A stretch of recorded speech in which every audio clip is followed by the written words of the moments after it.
আজকে আমাকে দেখে বোঝা যাচ্ছে আমি অত্যন্ত খুশি। সো হল ভর্তি দর্শক দেখেছি, আমার মনটা ভরে গেছে। আর যখন ভালো থাকি তখন তো আসলে সবাই পাশে থাকে, কিন্তু খারাপ সময় যারা পাশে থাকে আমি তাদেরকে মনে রাখি এবং আমি আপনাদের কাছে কৃতজ্ঞ।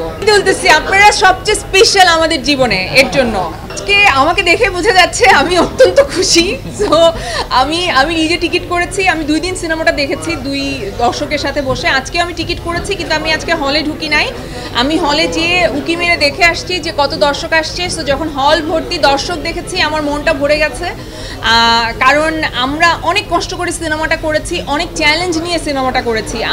আমাদের জন্য স্পেশালি সানি ভাই এবং প্রডিউসার যারা আছেন তাদের জন্য এটা একটা অনেক বড় চ্যালেঞ্জ ছিল যে একটা ফিমেল লিডকে নিয়ে সিনেমা করবে এবং সেই সিনেমা ঈদে রিলিজ দিবে।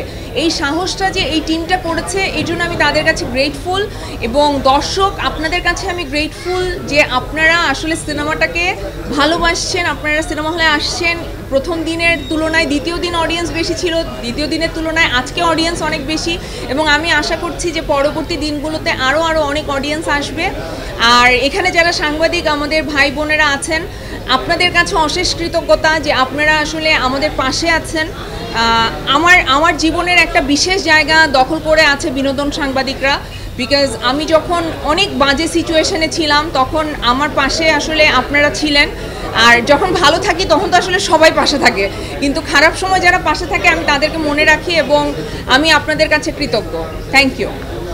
আমি আসলে প্রতি বছর ঈদে আসলে হলে মুভি দেখতে আসি, আর এবারের ঈদে নিজের মুভি নিজে হলে দেখতে এসেছি, এবং আজকের অডিয়েন্স দেখে আমি আসলে খুবই খুশি, কারণ আমি একটু আগে হলের ভিতরে ঢুকেছিলাম। তো একদম অনেক অডিয়েন্স, সবাই মনোযোগ দিয়ে একদম মুভিটা দেখছে, গল্পের মধ্যে ঢুকে গিয়েছে।